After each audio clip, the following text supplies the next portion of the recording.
Imagina descubrir que tu infancia fue salvada por un ritual fallido y que el mismo mal te ha llamado de regreso para terminarlo. San Aurelio era un pueblo minero perdido entre las montañas áridas de Zacatecas, un lugar donde el polvo de plata se incrustaba en la piel y en la memoria, donde durante las décadas de los 70 y los 80, la mina era el corazón que mantenía con vida a casi toda la población, empleando a la mayoría de los hombres adultos y sosteniendo una economía tan frágil que cualquier alteración podía significar el colapso total. Un sitio donde las familias llevaban generaciones viviendo en las mismas casas, heredando trabajos, silencios y miedos, y donde los forasteros eran tan raros que su sola presencia despertaba miradas largas y desconfiadas. Y fue precisamente en ese entorno cerrado y sofocante donde entre 1969 y 1984 comenzaron a desaparecer niños, 30 en total, siempre entre 8 y 12 años, siempre durante noches de luna nueva, siempre sin rastro alguno, sin gritos, sin sangre, sin señales de lucha, como si simplemente se hubieran disuelto en la oscuridad. Y aunque la policía estatal acudió varias veces, abriendo investigaciones que nunca llegaron a nada, las hipótesis se desgastaron rápidamente. Traficantes, animales salvajes, accidentes improbables, ninguna explicación sobrevivía al hecho más inquietante de todos, que jamás apareció un solo cuerpo. Y con el tiempo el pueblo aprendió a convivir con esa pérdida, como se convive con una enfermedad crónica, con resignación, con miedo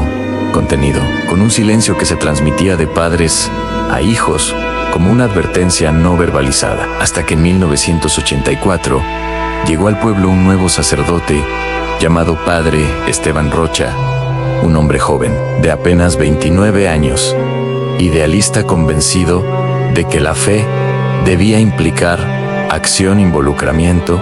y confrontación directa con el sufrimiento humano, y desde sus primeras semanas notó algo profundamente perturbador: la manera en que los habitantes evitaban hablar de los niños desaparecidos, como si mencionarlos fuera una falta de respeto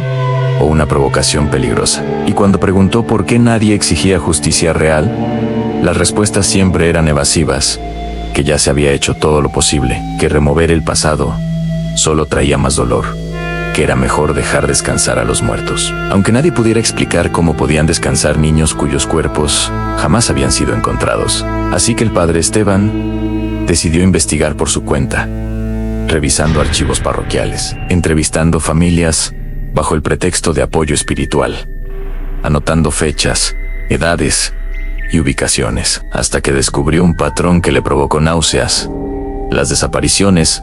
formaban una figura geométrica perfecta, un símbolo antiguo de 5 puntas, trazado con precisión milimétrica, cuyo centro exacto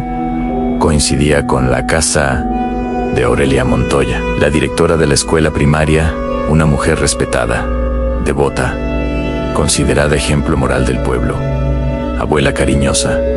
organizadora de eventos comunitarios, alguien que nadie jamás habría imaginado vinculada a algo oscuro. Y sin embargo, al observarla con atención, el padre notó algo inquietante. Aurelia aparentaba unos 60 años, pero había sido directora durante más de 3 décadas, y en fotografías antiguas se veía casi igual, como si el tiempo se hubiera olvidado de ella. Y no era la única. 6 mujeres más, todas figuras clave del pueblo: la enfermera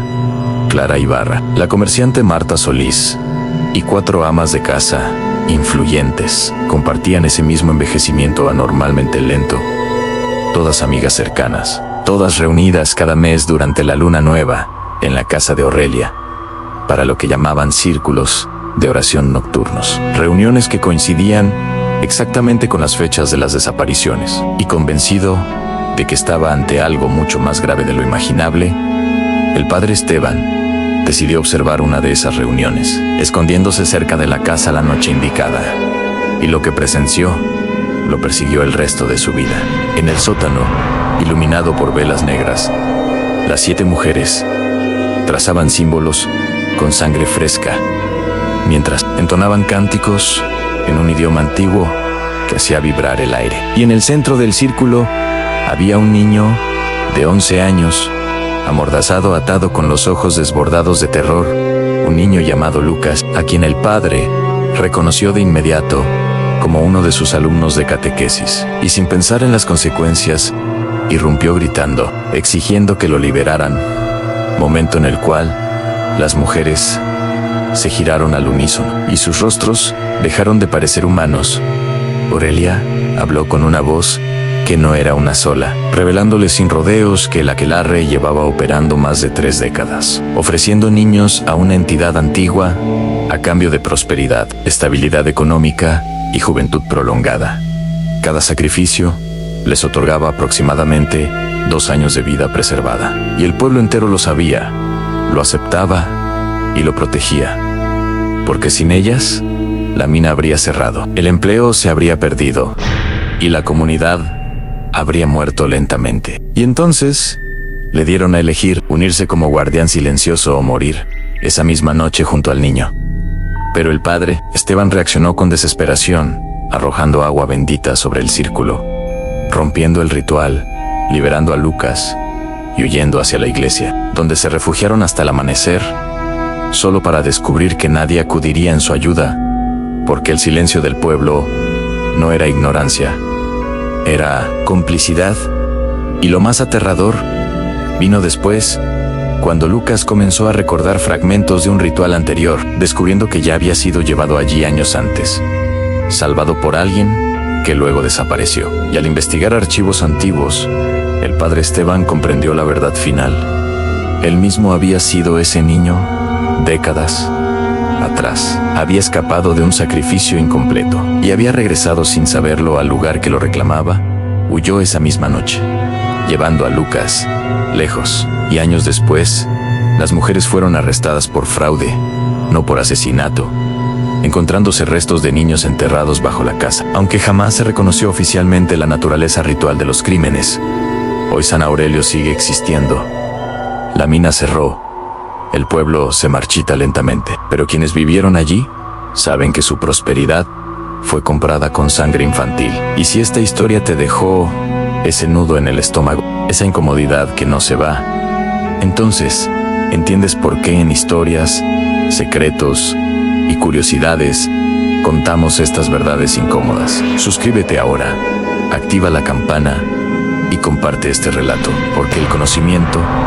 es la única defensa real contra el mal que prospera en el silencio. Y recuerda, a veces el peligro no viene de quienes ofendes, sino de quienes todos deciden proteger.